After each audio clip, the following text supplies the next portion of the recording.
position, lad. I got the treasured position of speaking after Dave. That's no easy task, but I feel it. Huh? Yeah, but I feel a bit shaky today. But interesting enough, I also feel that every Wednesday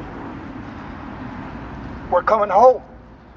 I feel here there's an amazing sense of community, sense of purpose, and courage. I wanted to make one or 2 points today, really.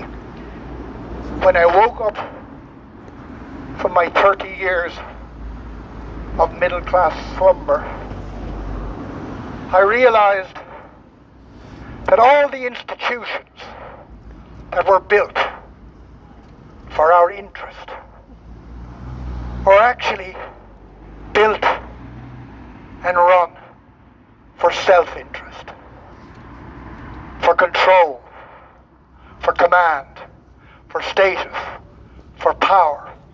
It had nothing to do with the interest of the people. And I asked myself, what can I do? Look at every institution, and they're now corrupt because of the greed and the power and the self-interest that operate in those organizations. Take our schools, whose mission is to care and protect our children. They're doing the exact opposite. Shame! Look at our universities, whose mission is education. Now they have turned into telling you what to think rather than telling you how to think. This is what you should think. This is how you should behave, rather than the education of finding out our own voices and following those. Then, look at our churches and the mission of the churches. And I'd say, God only knows what the mission of the churches are now.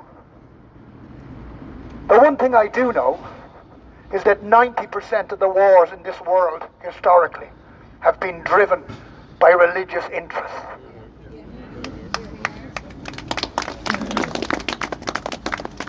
And I also know that some of the wealthiest organizations in the world are our churches.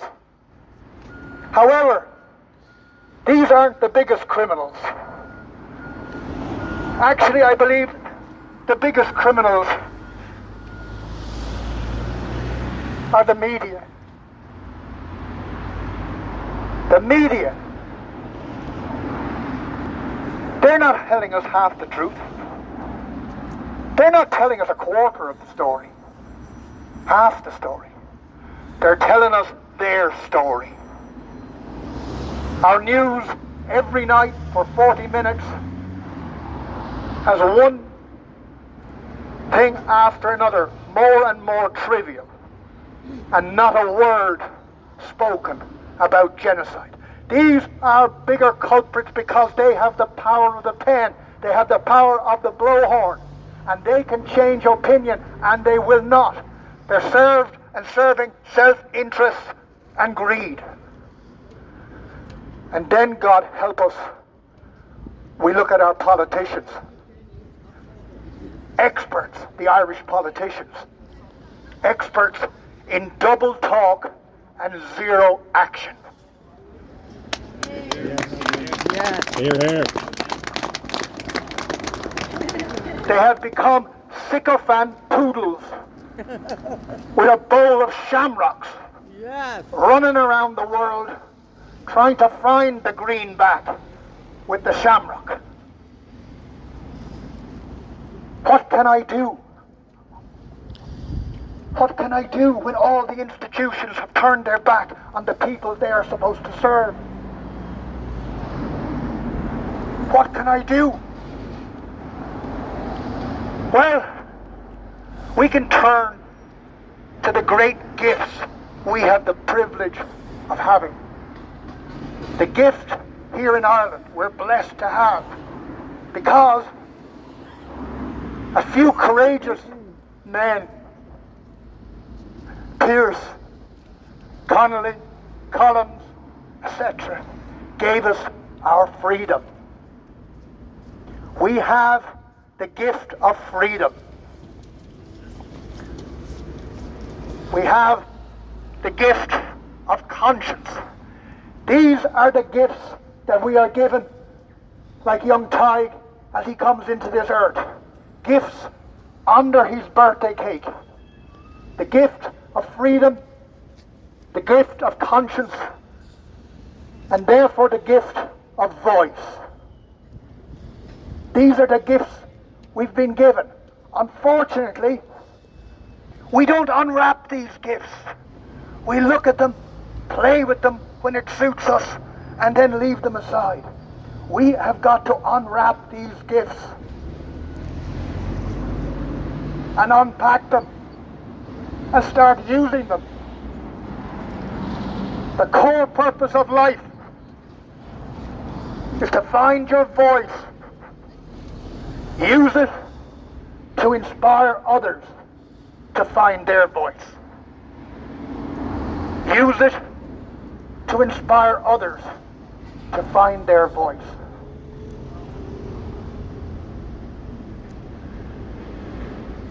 Finding your voice and using it is why we were put on this world. To use our conscience to bring this world back and reclaim it. So I asked the question, what can we do? We can stand up and use our voice. We've got to build a movement based on our voice, the voice of the Irish people, not the voice of the politicians, the voice of the Irish people, and use that. And use it widely and everywhere we got an opportunity.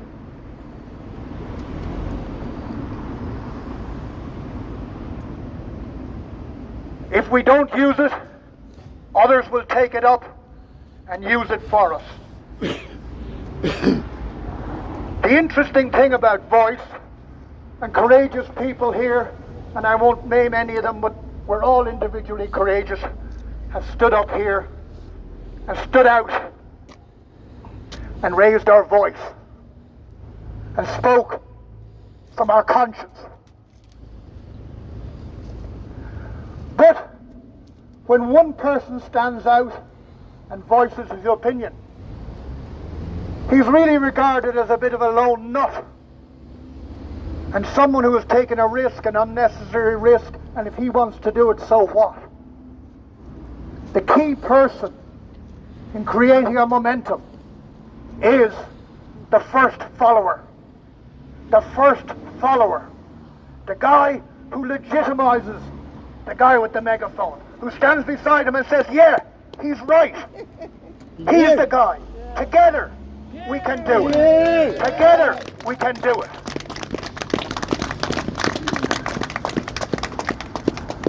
Let me just try something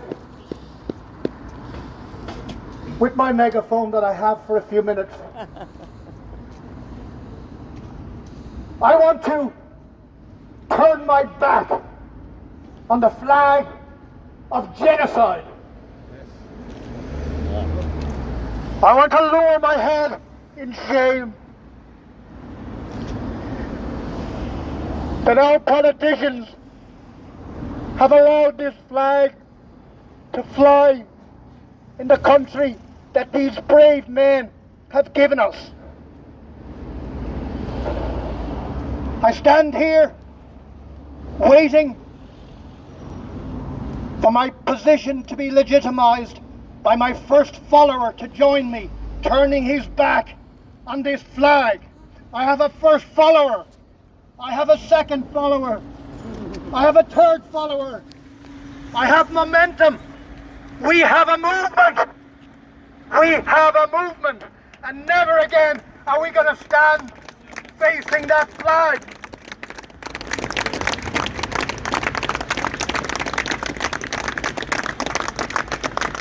Lastly, the point I'm making is that we, with our voice, can take back Ireland. In our thousands, in our millions, we are all human beings. In our thousands, in our millions, we are all human beings. The point I'm trying to make is that we have a voice.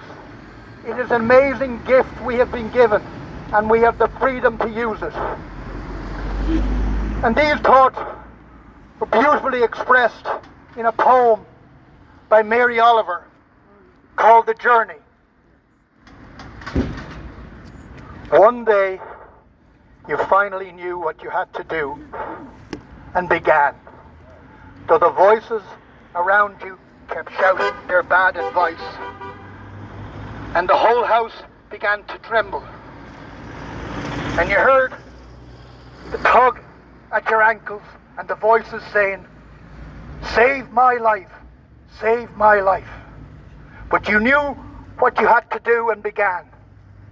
And little by little, you left those voices behind you as you strove deeper and deeper into the world, determined to do the one thing you knew you could do, determined to save the one life you knew you could save.